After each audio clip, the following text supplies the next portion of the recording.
Ladies and gentlemen, boys and girls, babies in their diapers, welcome to the Tiberius Show with your host, Tiberius Boy!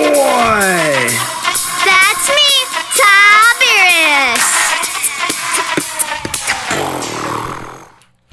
Welcome to the Tiberius Show today, and I'm your host, Tiberius Boy. And as always, we are looking at various jobs and how they affect the world around us. Today's is going to be very interesting. We're going to talk to a choreographer. Do you have any idea what a choreographer does? Well, neither do I. Well, let's find out. But let me introduce our next guest, the one, the only, the amazing Alexandra Beller. Hello. Hello there, and thank you for being on the show. Thanks for having me. No problem. Okay, so you're a choreographer. For my listeners that have no idea what that means, can you explain it to us? Sure. Well, choreographers make dances. They could make dances for absolutely anything from a dance performance or a movie or a play, but also choreographers work with cheerleaders. They work with robots. They work on any type of movement. When you're trying to decide what the movement's going to be for something, you might hire a choreographer. So it is like dance moves for music. Like, does there always have to be music, or can it apply to other stuff? There definitely does not always have to be music. And one of my big jobs now is I choreograph for theater. So I work with plays, and a lot of times they're speaking. There might be silence. There could be music. There could be just sound that you might not call music. Yeah. And I mean, you could choreograph for a car show or, the Olympics. And then there's lots of music. So definitely with or without music. Okay. Well, why is it called choreography? So choreography, graphy means writing from the ancient Greek, and choreo means dance. So it's literally writing dance or how to write dance. So it's like making up the words, but the words are moves. Cool. Well, do you need a lot of training to be a choreographer? Well, being a choreographer is a lot like being a writer. Like, you can write from when you're a little kid and call yourself a writer, and you might be writing great stuff. And then the more you do it, the better you get. And life experience really helps you. So do you need a specific degree? No. Does it help to have spent a lot more time doing it? Yes. But you can choreograph when you're 3 years old with no experience, and you can choreograph until, you die. Wow. So how long have you been a choreographer? I started choreographing in college in the early 90s, but I would say as a career, I've been a choreographer since 2002, so 21 years. Wow. So when did you know this is the profession for you? I was dancing with a big dance company, so I was a performer, and I kept finding myself in rehearsal saying, oh, you know what I'd like to, oh, you know what would be cool, oh, you know what we should do, and it wasn't my job to make those decisions, so I decided I needed to go get myself that job. Yeah. So what are the types of productions that need a choreographer? Well, like I said, for me, usually I work with plays, so I live in New York, and I choreograph a lot for off-Broadway plays. I have had a dance company for 20 years, so I also make dances that, people buy a ticket, they go into the theater, and they see that. I choreograph for universities, but there are choreographers for fashion shows, for car shows, certainly for musicals, for cheerleaders, athletics, etc. And things like the opening of the Olympics, the closing of the Olympics, that's going to be a huge job for a choreographer. So, kind of, tell me, how does it work? Do you have to dance yourself, or do you have to teach someone else the moves?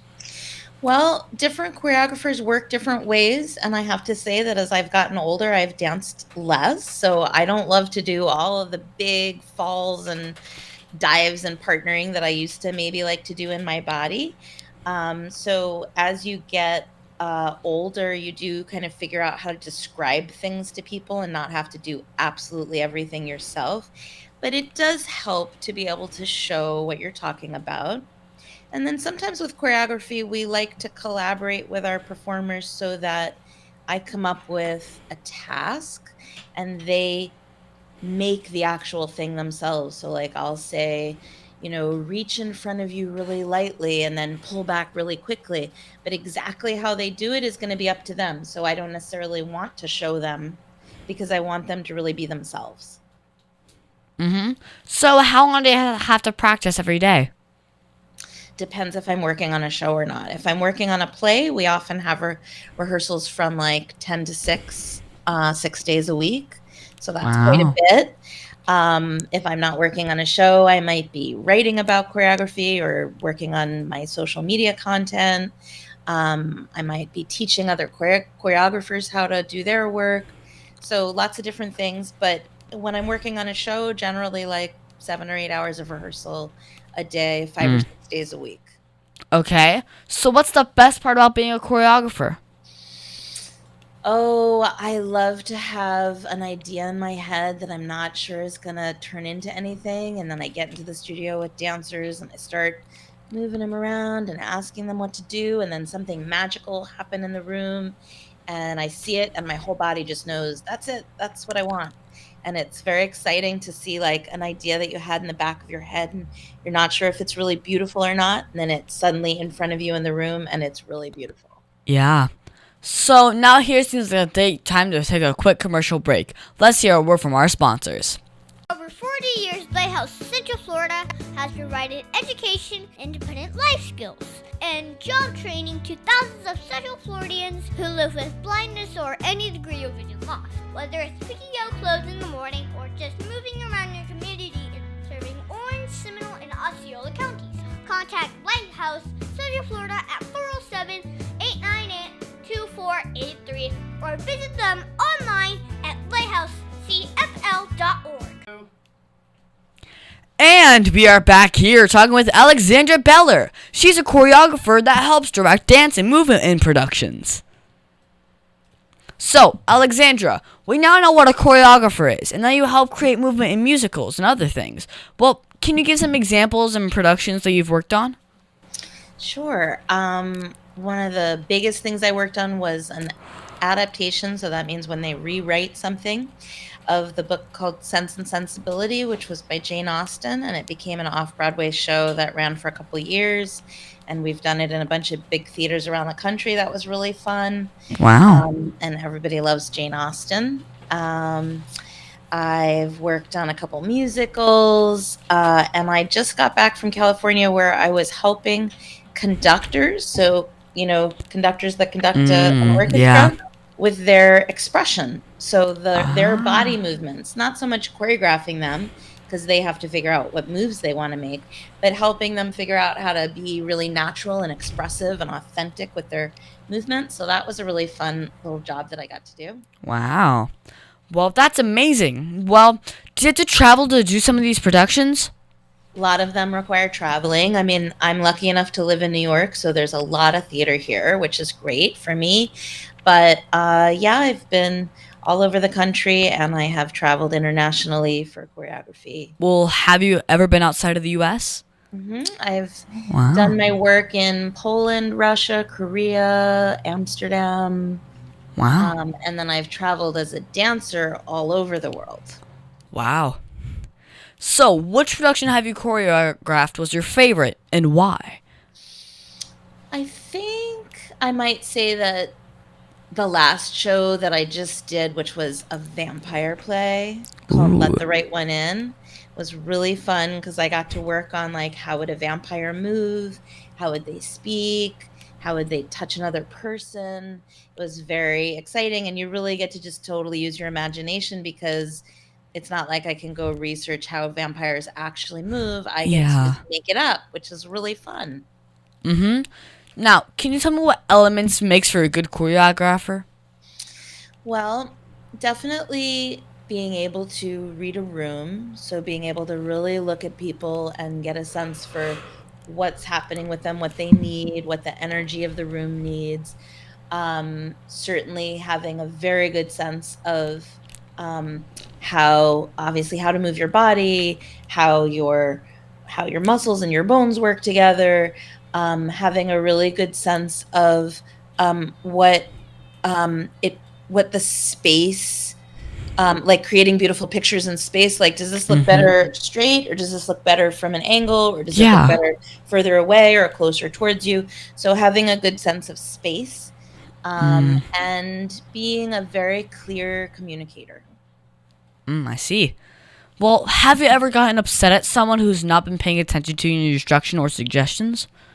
I think in more of a like setting a piece in a university where they're maybe younger. Certainly I've run into that. Yes. Okay. Well, can you show me one of your choreographed moves that you direct? Can I show you a move? Uh, I mean, I can do a little dance, but it's not necessarily choreographed. But, I like to do things sometimes that feel like they're about the size of sign language, and we can start to story tell around Okay, that's cool. gestures. Yeah. Well, what's the largest difference between a choreographer and a dancer? Oh, that's a good question. Um, Dancers uh, basically are going to walk into the room and they're only responsible for making happen what the choreographer is envisioning, but a lot of dancers are amazing at helping the choreographer to figure out what would be best and coming up with suggestions and inventing some movement themselves. So a lot of dancers are really good at helping choreographers. But the biggest difference is that the choreographer is kind of responsible for everything. So the dancer can Ah, like come in and dance and leave, and they don't have to worry about whether the piece is good or it's what the music's going to be or what the costumes are going to be or if people are going to buy tickets. A dancer just can come in and dance and leave if they want to, but the choreographer is constantly thinking about, yeah. is it good, where does it want to go, where is it going to end, etc. Well, do dancers ever try to change the moves because they want to do something different? Sure. And sometimes that's really useful for a choreographer to have a dancer say, you know what I think would be better, or would be better for my body, or would make this lift easier. And a lot of times the dancers are the ones who are inside it, and they sometimes have the very best ideas. Wow. Well, which of your choreographed productions have been the most challenging for you?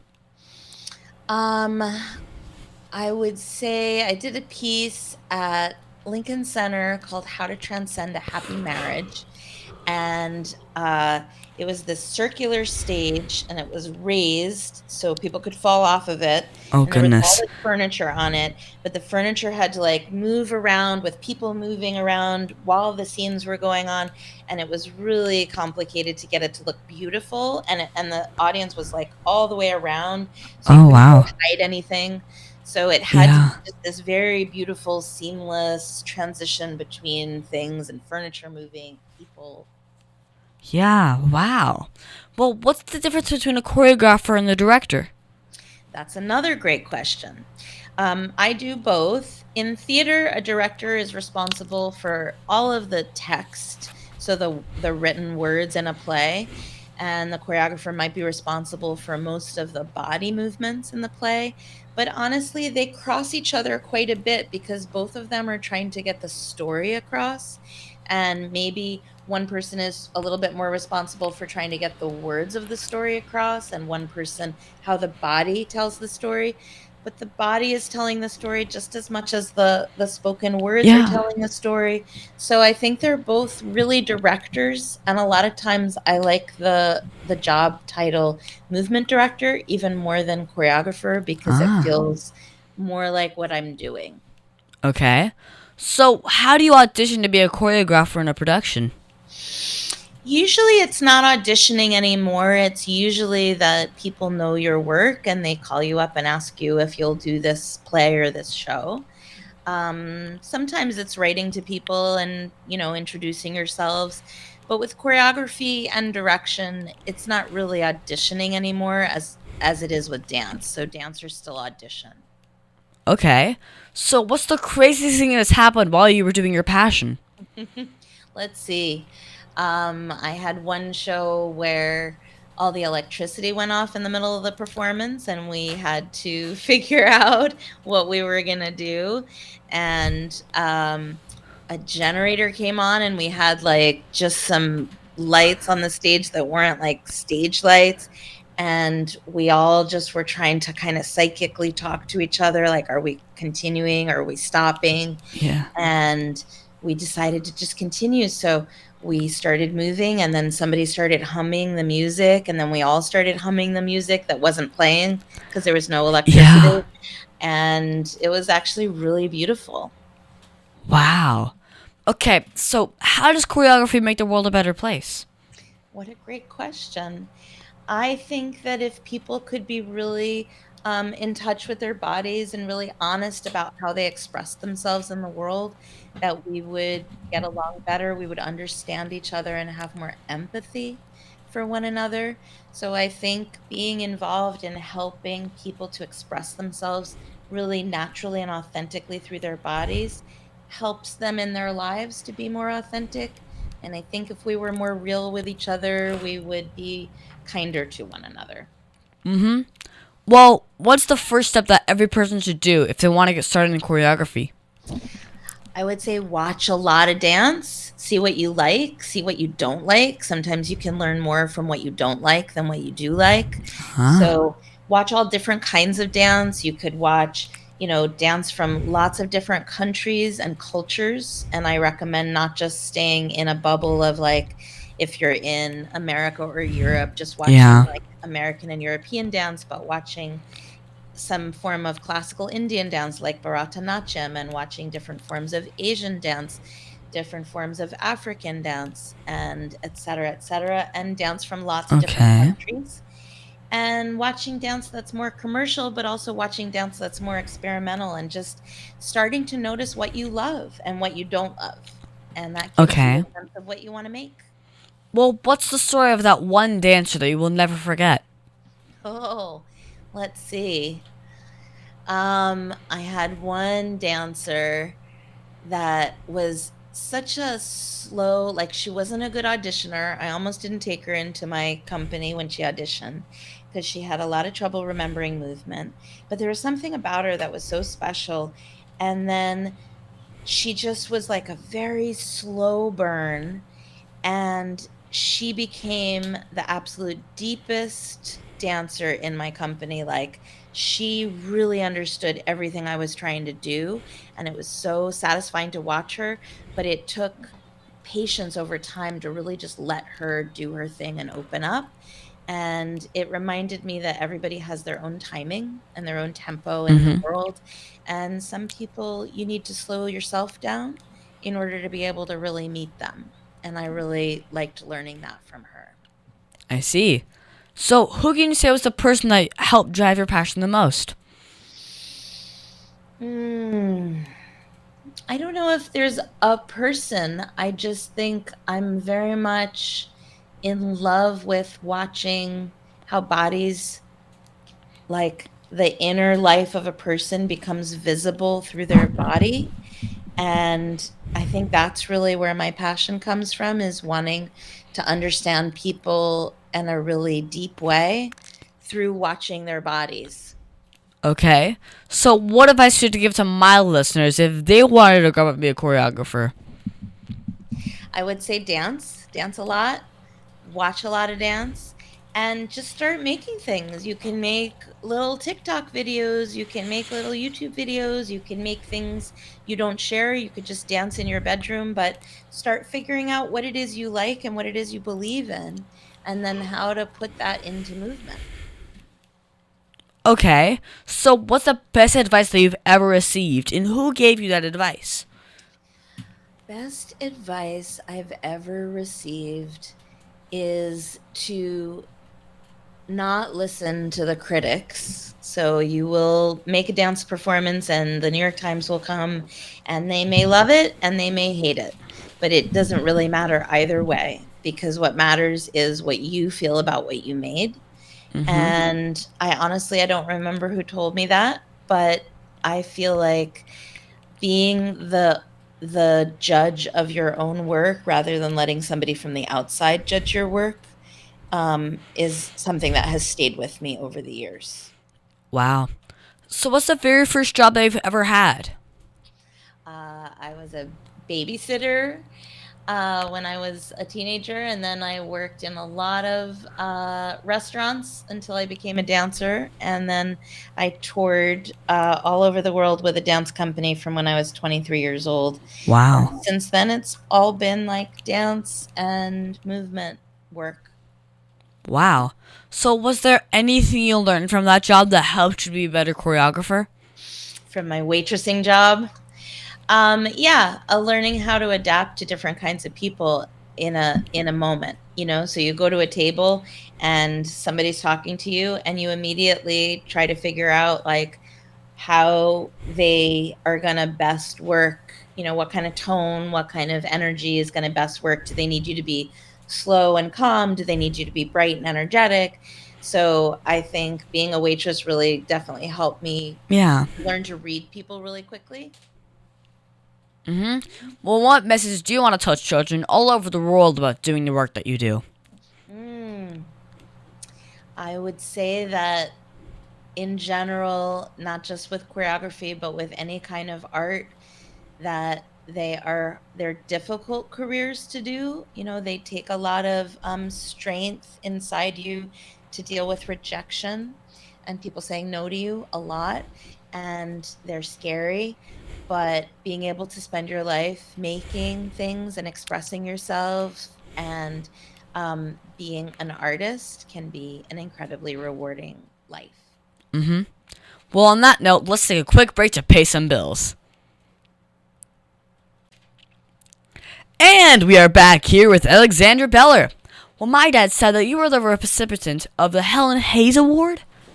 Yep. An award that they give you for choreography for plays. Ah, okay. Well, what does it look like? Let's see. I think I have it right here. It looks like that. Wow, so it's like a little stand. It has a circle with 4 lines on it. Cool. Those It's are made out of actually- silver, right? Yeah, those are 2 H's. Those lines are 2 H's for Helen Hayes. I see. So, do you have any upcoming projects? If so, what are they? I just finished a show in Chicago, which was a beautiful show about one man's life story, a very hard life that he overcame and became an actor and a writer and a dancer. And it was a really beautiful story. And most of what I'm working on right now is teaching and creating a bunch of courses. Ah. So, I also hear that you're live in New York. Well, do most choreographers need to move to New York in order to work on Broadway? To work on Broadway, yes, but there are, you know, very few Broadway shows, and once they're choreographed, the choreographer doesn't need to be here, so you don't really need to live here. I mean, if you're working on Broadway pretty consistently, it might be easier for you. And Yeah. if you're in that world and you want to be networking in that world, it might be easier to be here. But really, as long as you know the right people in New York, you don't have to live in New York. Yeah. Okay, so what's your favorite song to dance to? Ooh, gosh, that's a good question. Um, I really love like old school kind of funk and blues kind of gets me going. Okay. A little bit of Muddy Waters, you know, and some blues, like some good old Nina Simone, Ella Okay. Fitzgerald, that kind of thing. I see. Well, if you could go back 10 years and tell yourself something, what would it be?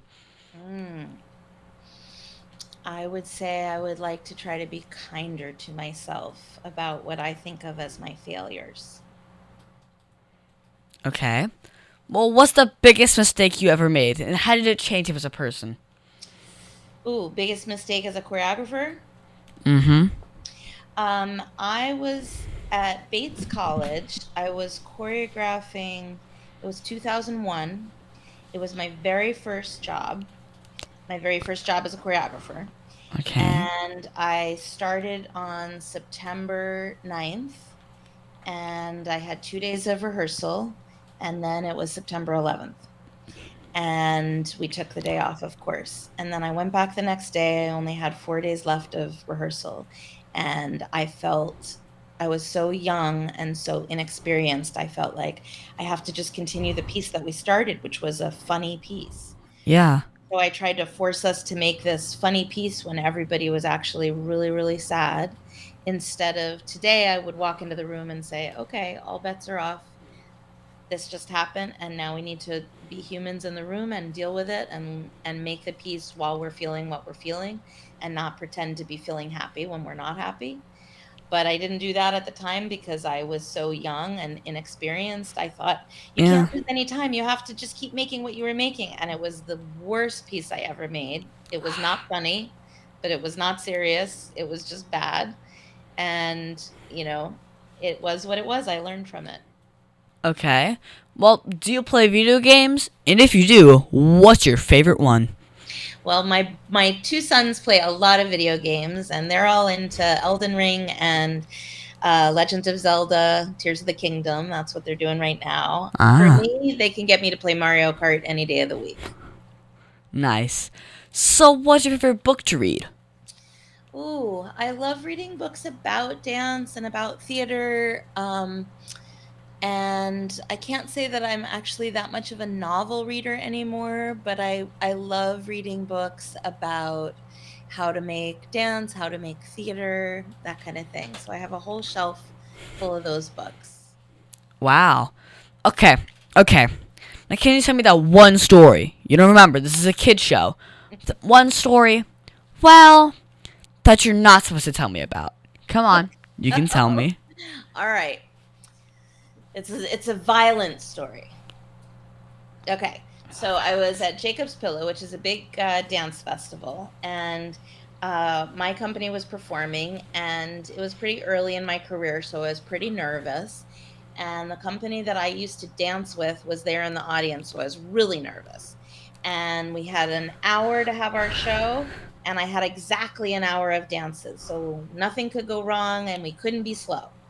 And we had something where I had a solo and I was up on the stage dancing the solo, and then I had to run underneath the stage and change my clothes really, really quickly and then run back up and start this other piece. And that other piece actually was about September 11th and was a pretty sad Ah. piece. Now the stage was what we call raped, which means it was slanted. So like if you put a tennis ball at the back of the stage, it would have rolled down the stage and fallen off where the audience is. And they used to make Ah. stages like that so that the audience could see everything on the stage. The audience was flat and the stage was raped. So it was a stage like that, and it was totally white. It was what we call a white Marley. So it's a Ah. totally white stage. All our costumes were totally bright. I ran down under between my solo and the group piece, and I kicked a nail with my pinky toe, and I opened up my whole toe. It was like flapping, and blood was pouring out of it, but I didn't know it. And I was so nervous and so hyper. I was like, let's just get up and do our piece. And all my dancers were like, no, no, no, no, no. We have to bandage your foot. And I was like, no, let's go, let's go.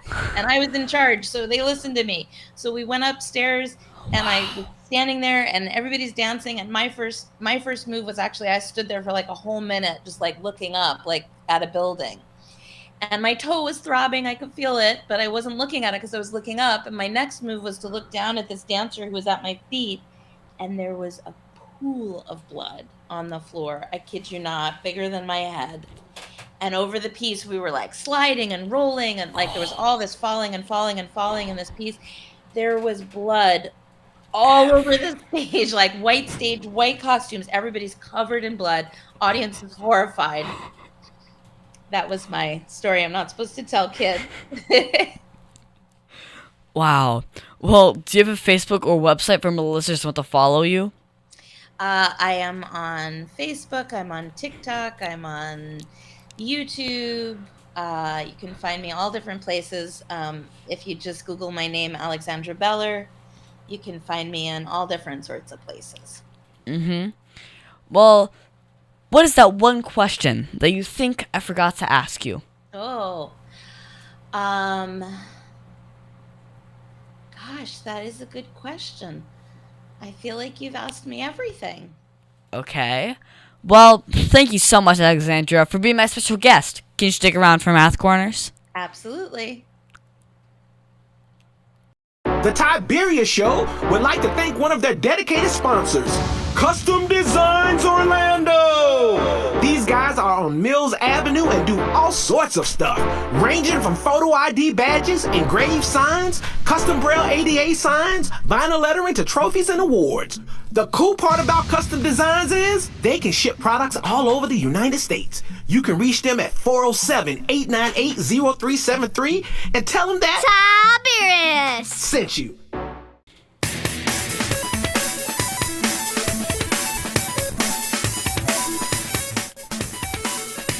Tiberius' favorite subject, it's Math Corners! And now it's time for Math Corners. Thank you so much, Alexandra, for helping me with Math Corners. This week, we're going to do some more multi-step word problems. My dad is always good at finding new problems for me to solve. Today, we're going to talk about marbles.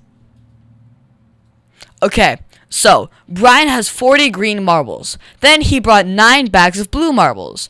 There were 6 marbles in each bag. Well, how many marbles does Brian have now? Such a good question. Yeah. Well, first is a real world problem because some kids do like to collect marbles. But usually they do a lot of different colors, not only 2.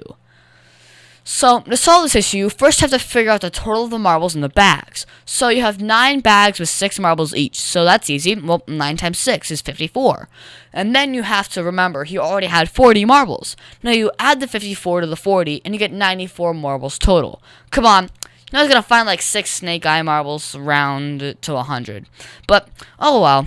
Well, the answer they're looking for is 94 marbles. Perfect.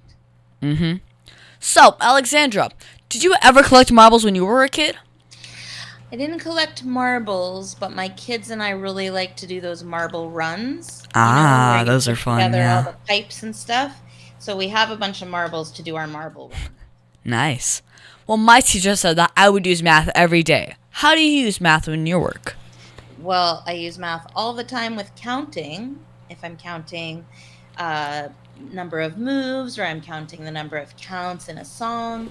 So I might dance to something like Stravinsky, where there's not a regular meter. There's like, you count to 7, and then there's a 12, and then there's a 3, and then there's 5 6s. And so you have to really be like 1 2 3 4 5 6 1 2 1 2 1 2 3. So that kind of thing. Yeah. I might be counting like 8s in a music and be like, okay, there's 8, so that's a certain number, and then I know that some lighting cue is going to happen at that number, so I use math like that. And then, of course, Yeah. I run a dance company, so I have to pay people, I have to pay taxes, and I have to do all the grown-up things with math. I use Yep. math every day. Your teacher was unfortunately right. Well, thank you so much, Alexandra, for your help with Math Corners. My pleasure.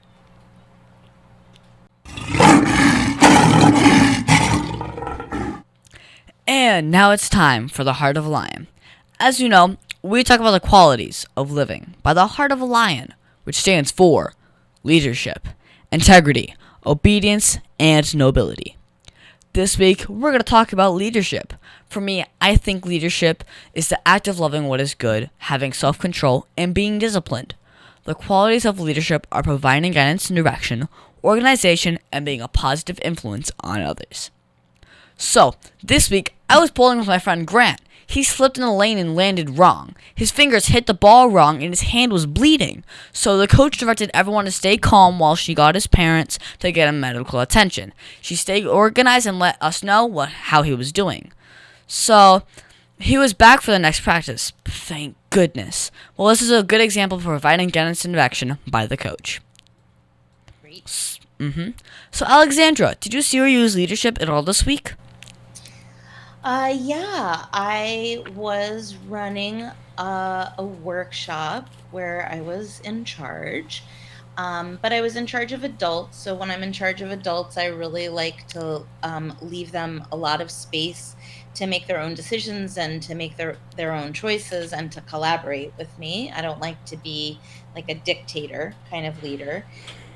So I like to use leadership when I'm working with adults to create a ton of choices in the room so people can pick exactly what's right for themselves. And that helps them be a better collaborator in the room with everyone else because they're really happy and they're not feeling like they've sacrificed themselves for the group, which I think generally makes them more generous with each other. And once they're all generous with each other, we've got a really nice group going on. And then I can kind of steer the ship one way, steer the ship another way, just with an idea. Well, of all of the Heart of a Lion virtues, which is the one that you see the most? The one that I see the most, in my field, I would say that I see integrity the most. Okay. Well, how?